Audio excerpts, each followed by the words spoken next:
ഈശോ മിശിഹായിക്ക് സ്തുതിയായിരിക്കട്ടെ. ഫെബ്രുവരി 17 തിങ്കൾ. പരിശുദ്ധ കുർബാന മധ്യേ നമ്മൾ വായിക്കുന്ന സുവിശേഷ ഭാഗം വിശുദ്ധ മർക്കോസിൻ്റെ സുവിശേഷം 13-ാം അധ്യായം 32 മുതലുള്ള വാക്യങ്ങൾ, 32 മുതൽ 37 വരെയുള്ള വാക്യങ്ങളും, ലേഖനം പത്രോസ്ലീഹായുടെ 2-ാം ലേഖനത്തിൻ്റെ 3-ാം അധ്യായം 8 മുതൽ 13 വരെയുമുള്ള വാക്യങ്ങളാണ്. ഈ ഭാഗത്തേക്ക് നമുക്ക് വരാം. അതിനു മുമ്പ് നിങ്ങളെല്ലാവരോടുമായിട്ട് ഞാൻ അഭ്യർത്ഥിക്കുകയാണ്. നമ്മുടെ കുഞ്ഞുങ്ങളുടെ പരീക്ഷാ കാലം ആരംഭിക്കുകയാണ്. ഒത്തിരി പേര് വിളിച്ച് തിങ്കളാഴ്ച മുതൽ, നാളെ മുതൽ പരീക്ഷ ആരംഭിക്കുകയാണ് എന്നൊക്കെ അറിയിച്ചിട്ട് പ്രാർത്ഥന ചോദിച്ചിട്ടുണ്ട്. പ്രത്യേകിച്ച് +2 കുട്ടികളുടെ ബോർഡ് എക്സാം ഒക്കെ തുടങ്ങുകയാണെന്നാണ് അറിഞ്ഞത്.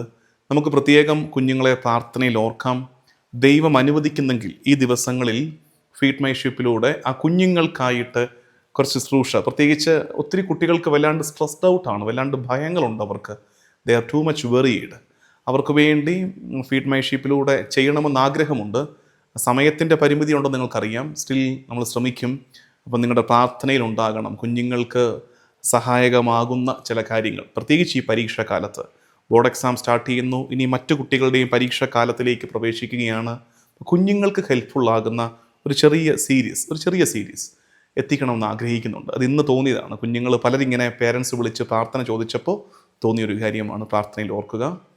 ഇന്ന് നമ്മൾ കൈകാര്യം ചെയ്യുന്നത്, അപ്പം കൊണ്ട് നിങ്ങൾ കുഞ്ഞുങ്ങളെ പ്രത്യേക ഈ ദിവസങ്ങളിലൊക്കെ നിങ്ങളുടെ കുർബാന, നമ്മുടെ കുട്ടികൾ പരീക്ഷ എഴുതുന്നില്ലായിരിക്കും, നമുക്ക് പരിചയമുള്ളവരും അധികം കാണത്തില്ല. സ്റ്റിൽ നിങ്ങളുടെ പ്രാർത്ഥനയിൽ നമ്മുടെ കുഞ്ഞുങ്ങളെ ഒന്ന് ഈ ദിവസങ്ങളിൽ ഓർത്തേക്കണമെന്ന് സ്നേഹത്തോടെ അഭ്യർത്ഥിക്കട്ടെ. ഇന്ന് നമ്മൾ കൈകാര്യം ചെയ്യുന്ന വിഷയം, ഇന്നത്തെ ഈ സുവിശേഷ ഭാഗത്ത് നിന്നും ലേഖന ഭാഗത്ത് നമ്മൾ കൈകാര്യം ചെയ്യുന്ന ടോപ്പിക്ക് രസമുള്ളതാണ്. ലോകം അവസാനിക്കുമോ? ലോകം അവസാനിക്കുമോ? ആര് പറഞ്ഞു ലോകം അവസാനിക്കുമെന്ന്? ഇനി അവസാനിക്കുമെങ്കിൽ തന്നെ അവസാനിക്കുമെന്ന് ആര് പറഞ്ഞു? അടുത്തത്, ഇതെപ്പോൾ അവസാനിക്കും? ഇതെപ്പോഴാണ് അവസാനിക്കുന്നത്? അടുത്തത്, എന്നിട്ടെന്താ അവസാനിക്കാത്തത്? ഇതൊക്കെ നമ്മുടെ ചോദ്യങ്ങളാണ്. അവസാനിക്കുന്ന ലക്ഷണമൊന്നും കാണുന്നില്ലല്ലോ, ഇതെന്താ അവസാനിക്കാത്തത്? ഇത്തരം കുറച്ച് ചോദ്യങ്ങളുടെ ഉത്തരങ്ങൾ നമ്മൾ ഈ 2 ഭാഗത്ത് നിന്ന് മനസ്സിലാക്കുകയാണ്. അതുകൊണ്ട് ഇന്നത്തെ ഈ ധ്യാനം മനസ്സിലാക്കണമെങ്കിൽ നിങ്ങൾ ചെയ്യേണ്ടത്, ഞാൻ ഈ പറയുന്ന ഭാഗം മർക്കോസ് സുവിശേഷം 13-ാം അധ്യായം 32 മുതൽ 37 വരെയുള്ള വാക്യങ്ങളും, മർക്കോസ് 13, 32, 37, പത്രോസ്ലീഹായുടെ 2-ാം ലേഖനത്തിൻ്റെ 3-ാം അധ്യായം 8 മുതൽ 13 വരെയുള്ള ഭാഗങ്ങളും നിർബന്ധമായും വായിച്ചിരിക്കണം. സമാധാനത്തിലും സാവകാശത്തിലും ഇരുന്ന് ഇത് കേൾക്കുന്നവർ, കുറച്ച് പേർക്കൊക്കെ അതിനുള്ള ദൈവാനുഗ്രഹം ഉണ്ടല്ലോ. നമുക്ക് അത്ര വലിയ ബിസി ഷെഡ്യൂളൊന്നും അല്ലെങ്കിൽ ചെയ്യേണ്ടത് ഇവിടം വെച്ച് പോസ് ചെയ്തു. എങ്ങോട്ടും ഞാനും പോവുകയല്ല, നമ്മളും എങ്ങോട്ട് ഓടിപ്പോകാൻ പോകുന്നതല്ല. ഇത് പോസ് ചെയ്തിട്ട് പോയി ഇത് വായിച്ചിട്ട് വായിച്ചിട്ട് വരുമ്പോൾ നമ്മുടെ ആ യാത്രയ്ക്ക് കുറച്ചുകൂടെ സൗന്ദര്യം കൂടും, കുറച്ചുകൂടെ ഭംഗിയുണ്ടാകും. അതുകൊണ്ട് ഇത് വായിച്ചിട്ട് വരാം. അല്ലാത്തൊരു സാരമില്ല, ഇത് കണ്ടിന്യൂസ്ലി അങ്ങ് കേട്ടിട്ട് പിന്നെ എപ്പോഴെങ്കിലും സമയം പോലെ വായിക്കാൻ മനസ്സുണ്ടായാൽ മതി എന്ന് ഓർമ്മിപ്പിക്കട്ടെ. ഒന്നാമത്തത്, ലോകം അവസാനിക്കുമോ? ഒരു കൗതുകമുള്ള ചോദ്യം. ലോകം അവസാനിക്കുമോ? അവസാനിക്കും. ലോകം അവസാനിക്കും. കാരണം തുടക്കമിട്ടതിനൊക്കെ ഒരു ഒടുക്കമുണ്ട്. അത് സിമ്പിളാണ്. തുടക്കമിട്ടതിനൊക്കെ, തുടങ്ങി വന്നതിനൊക്കെ ഒരു ഒടുക്കം, സ്വാഭാവിക അവസാനം ഉണ്ടാകും. ലോകം തുടങ്ങിയതാണ്, ക്രിയേറ്റഡാണ്. ക്രിയേറ്റഡിന് അവസാനം ഒരു ഒടുക്കമുണ്ടാകണമല്ലോ. അല്ലെങ്കിൽ the creator must decide it in such വേ. സൃഷ്ടാവ് തീരുമാനിക്കണം, അല്ല എന്ന്. ഇത് ക്രിയേറ്റഡാണ്. അതുകൊണ്ട് തന്നെ മാറ്ററിന് അവസാനമുണ്ട്. ഇത് ഞാൻ ഈ പറയുന്നത് കൃത്യം ബൈബിൾ വാക്യം വെച്ച് പറയാത്തത്, ഇത് വായിച്ചവർക്ക് ഇതിൻ്റെ ഉത്തരവൊക്കെ കിട്ടി. പിന്നെ ഞാൻ ഒന്നുകൂടെ അതൊന്നിനെ ഒന്ന് ഓർഡറിലാക്കുന്നതേ ഉള്ളൂ. ഒന്ന്, ലോകം 2, ലോകം എപ്പോൾ അവസാനിക്കും? ലോകം എപ്പോൾ ലോകം അവസാനിക്കും. പിന്നെ ആര് പറഞ്ഞു ലോകം അവസാനിക്കുമെന്ന്? ഈശോ പറഞ്ഞു. അത് ചില ക്രിസ്ത്യാനികൾ തന്നെ ക്രിസ്ത്യാനിയാണെന്ന് പറയുകയും ലോകാവസാനം ഇല്ലെന്ന് പറയുകയും ചെയ്യുന്നുണ്ട്. രണ്ടും കൂടെ ചെയ്യരുത്. If you are A Christian, you must believe that there is an end. കാരണം ഈശോ തന്നെ പറഞ്ഞിട്ടുണ്ട് ലോകം അവസാനിക്കും. ഈശോയിൽ വിശ്വസിക്കുന്നവർ അവൻ പറഞ്ഞതിൽ വിശ്വസിക്കണ്ടേ?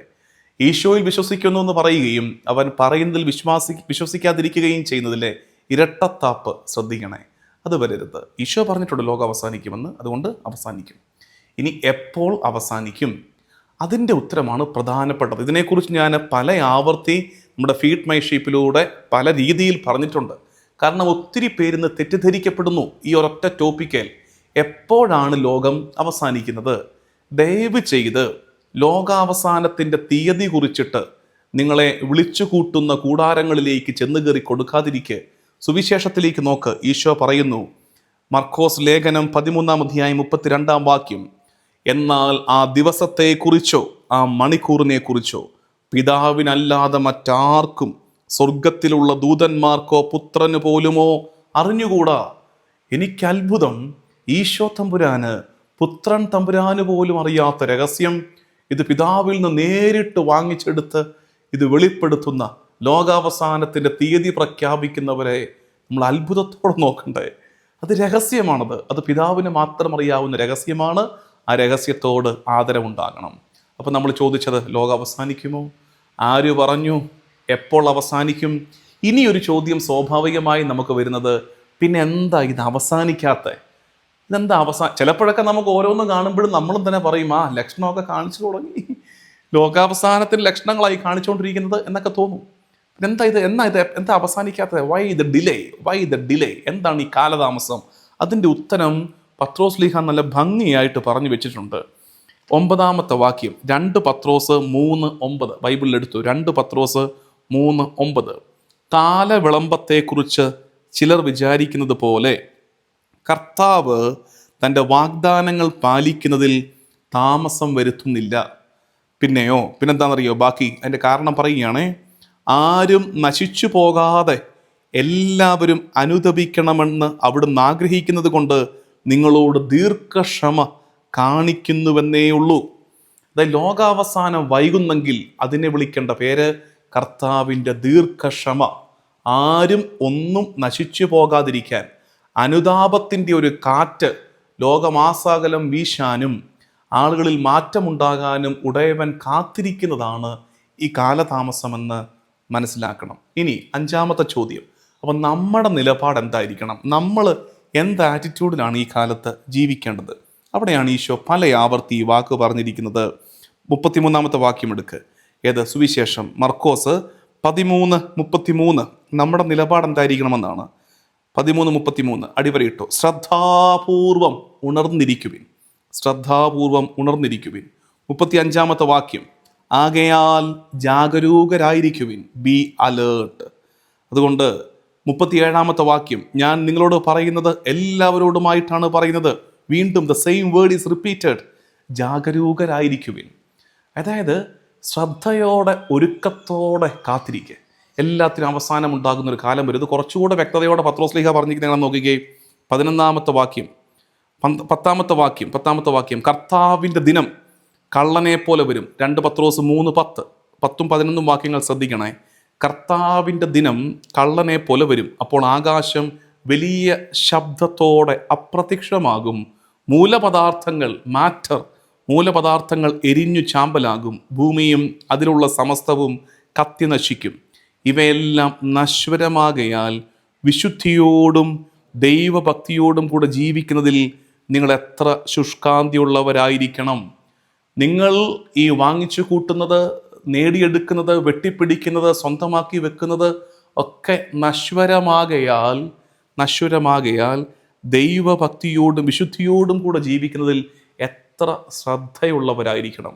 നമുക്ക് അത്തരം ഒരു ശ്രദ്ധയുടെ ആഹ്വാനമാണിത്. വിശുദ്ധിയോടെ ദൈവഭക്തിയോടെ നമുക്ക് ജീവിച്ച് ജാഗ്രതയോടെ കാത്തിരിക്കുക. ആ ആശയമുണ്ടല്ലോ പത്രോസ് ലീഹ പറഞ്ഞൊരു ആശയം എന്ന് വെച്ചാൽ, കർത്താവ് ദീർഘക്ഷമയോടെ കാത്തിരിക്കുകയാണ്. അനുദപിക്കുക. I am waiting. കർത്താവിൻ്റെ മനസ്സതാണ്. ചില മനുഷ്യർ ചോദിക്കാറുണ്ട്, അച്ഛാ, അപ്പച്ചൻ അല്ലെങ്കിൽ വലിയപ്പച്ചൻ, അപ്പാപ്പൻ കുറേ കാലമായിട്ട് സിക്ക് ബെഡിലാണ്, രോഗക്കിടക്കയിലാണ്, മരിക്കുന്നില്ല. അപ്പം നമ്മൾ ഓർക്കും, ദൈവം എന്ത് മനുഷ്യരാണിത്, അപ്പാപ്പ മരിക്കാത്തതിലാണോ, വലിയപ്പ മരിക്കാത്തതിലാണോ സങ്കടം? അങ്ങനല്ല. അവരിത് പറയുന്നത് ജെന്യുവിനായിട്ടാണ്. എന്ന് വെച്ചാൽ ഈവൻ ഡോക്ടേഴ്സ് പോലും പറഞ്ഞു, ഇദ്ദേഹം മരിക്കേണ്ട സമയം കഴിഞ്ഞു, പക്ഷെ മരിക്കാതെ കിടക്കുകയാണ്. അപ്പം നമുക്കിത് ശരിക്കും നമ്മുടെ അപ്പച്ചൻ്റെ ദേഹവിയോഗം നമുക്ക് സങ്കടമാകുമെങ്കിലും നമുക്കിത് കാണുമ്പം അധിക സങ്കടമാണ്. കാരണം കിടന്ന് വല്ലാണ്ടാകുന്നു, പുറം പൊട്ടി മോശമാകുന്നു. ഇത് അദ്ദേഹത്തിനും നോക്കുന്നവർക്കും എല്ലാം ഇത് ക്ലേശപൂർണ്ണമാകുന്നു. ഒരു മരണം അടുത്തെത്തുന്നില്ല. അതിന് പല കാരണങ്ങളുണ്ടാകാം, തീർച്ചയായിട്ടും പല കാരണങ്ങൾ. പക്ഷെ ചില കേസിൽ അതിൻ്റെ കാരണം എന്നറിയാമോ? അതിൻ്റെ കാരണം നിങ്ങൾക്ക് മനസ്സിലാക്കേണ്ടത്, ആരോടോ പൊറുക്കാനുണ്ട്, ആരോടോ ക്ഷമിക്കാൻ ബാക്കിയുണ്ട്, ഈ ഭൂമിയിൽ ഏതോ കടം തീർക്കാൻ മിച്ചം കിടപ്പുണ്ട്, എന്തോ ഒന്ന് പെൻഡിങ് ഉണ്ട്, ഒരു പാപത്തെ ഓർത്ത് അനുദപിക്കാനുണ്ട്, പണ്ട് ദ്രോഹം ഏൽപ്പിച്ച ഒരാളോട് ഉള്ളിൽ സൂക്ഷിച്ച പക എടുത്ത് മാറ്റാനുണ്ട്. ആകാം ആകാം കാരണം അതൊന്നും മാറാൻ കർത്താവ് ഇങ്ങനെ കാത്തിരിക്കുകയായിരിക്കും. അതായിരിക്കും മരണത്തിന് കാലതാമസം, മരണത്തിന് താമസം. കാരണം കർത്താവിനറിയാം, എത്ര സിക്ക് ബെഡിലാണെങ്കിലും എത്ര രോഗക്കിടക്കയിലാണെങ്കിലും ഇപ്പോൾ ഇദ്ദേഹം മരിച്ചാൽ ഇദ്ദേഹത്തിൻ്റെ ആത്മാവ് നരകത്തിൽ പോകും, ഇദ്ദേഹത്തിൻ്റെ ആത്മാവ് നരകത്തിൽ പോകും. അതുകൊണ്ട് ആത്മാവ് നരകത്തിൽ പോകുന്നതിലും ഭേദം ഈ ഭൂമിയിൽ കുറച്ചുകൂടെ കാലം കിടന്നിട്ട് അനുദപിക്കാൻ അവസരം കൊടുത്തുകൊണ്ടിരിക്കുകയാണ് കർത്താവ്. അതുകൊണ്ടാണെന്നേ ചില മനുഷ്യരെ കണ്ടിട്ടുണ്ടോ, രോഗക്കിടക്കയിലാണ്, കാലം കുറേയായിട്ട് രോഗക്കിടക്കയിലാണ്. അപ്പോഴാണ് ആരെങ്കിലും ചെന്നിട്ട് വികാരിച്ചാ കൊച്ചാ പള്ളി വീട് വരെ ഒന്ന് വരാവോ, ഒന്ന് അപ്പച്ചൻ വയ്യാതിരിക്കുക, കാലം കുറേയായിട്ട് ഒന്ന് കുമ്പസാരിപ്പിക്കാവോ, ഒന്ന് ഒരുക്കാവോ, അല്ലെങ്കിൽ ഒന്ന് കുമ്പസാരിപ്പിച്ച് കുർബാന കൊടുക്കാവോ, കുമ്പസാരിച്ച് കുർബാന കൊടുക്കാവോ എന്ന് ചോദിക്കും. അപ്പോൾ ഈ അച്ഛൻ വന്നിട്ട് വീട്ടിൽ വന്നിട്ട് ഈ അപ്പച്ചൻ്റെ അടുത്തിരുന്ന് ഒരുക്കി കുറച്ച് നേരം വർത്തമാനമൊക്കെ പറഞ്ഞ് ഒരു നല്ല കുമ്പസാരം നടത്തും. അപ്പോൾ ഈ അപ്പച്ചൻ ഒന്ന് വിറച്ചും ചുമച്ചും ഒക്കെ ഒരു നല്ല കുമ്പസാരം നടത്തും. കുമ്പസാരം കഴിയുമ്പോൾ ഈ അച്ഛൻ കരുതിക്കൊണ്ട് വന്നിരിക്കുന്ന പരിശുദ്ധ കുർബാന ഈ അപ്പച്ചന് എഴുന്നള്ളിച്ച് കൊടുക്കും. ഇത് ചെയ്ത് കഴിഞ്ഞിട്ട് തിരിച്ച് പള്ളിയിൽ അച്ഛൻ വന്ന് കയറുമ്പോൾ വീട്ടിൽ നിന്നൊരു ഫോൺ കോൾ വരും. അച്ഛാ അപ്പച്ചൻ മരിച്ചു, അച്ഛാ അപ്പച്ചൻ മരിച്ചു. അപ്പോൾ തമാശയ്ക്ക് നമുക്ക് പറയാം, എൻ്റെ പൊന്നച്ഛ ഇതെങ്ങനെ സാധിക്കും അച്ചു, ആ മനുഷ്യൻ അങ്ങനെ കിടന്നതല്ലേ, എങ്ങനെ ഇതൊറ്റപ്പോക്കിന് അച്ഛൻ കൊന്നതല്ല, ഇതൊറ്റപ്പോക്കിന് അച്ഛൻ കൊന്നതല്ല. കർത്താവ് കാത്തിരിക്കുകയായിരുന്നു. എന്തിന്?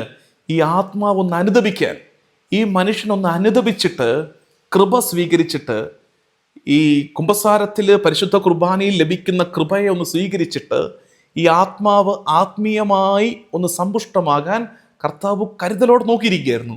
കർത്താവ് നോക്കിയപ്പോൾ ദേ കുമ്പസാരം നടന്നു, പരിശുദ്ധ കുർബാന സ്വീകരിച്ചു. It is the right time. കർത്താവ് എന്ത് ചെയ്തു? ആത്മാവിനെ എടുത്തു. ഇതാണ് നല്ല മരണം. ഈ ഒരുക്കത്തോടെ പോകുന്നതാണ് നല്ല മരണം.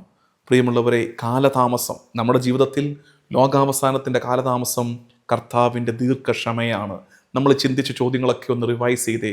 നമ്മൾ എന്തൊക്കെയാണ് ചോദിച്ചത്? ലോകം അവസാനിക്കുമോ? അവസാനിക്കും. ആര് പറഞ്ഞു? ഈശോ പറഞ്ഞു. എപ്പോൾ അവസാനിക്കും? ആർക്കും അറിയത്തില്ല, പിതാവിന് മാത്രം അറിയാവുന്ന രഹസ്യമാണ്. പിന്നെ എന്താ അവസാനിക്കാത്തതിൻ്റെ കാരണം കർത്താവ് കാത്തിരിക്കുകയാണ്. ടു റിപ്പൻറ്റ്, ലോകം അനുദപിക്കാൻ, ലോകത്തിൻ്റെ മാനസാന്തരത്തിന് വേണ്ടി കർത്താവ് തരുന്ന സമയമാണ് ഈ കാലതാമസമെന്ന് ഓർക്കണം.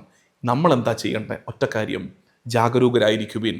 വിശുദ്ധിയോടെ, ദൈവഭക്തിയോടെ, ജാഗരൂകതയോടെ കാത്ത് ഒരുങ്ങിയിരിക്കണം.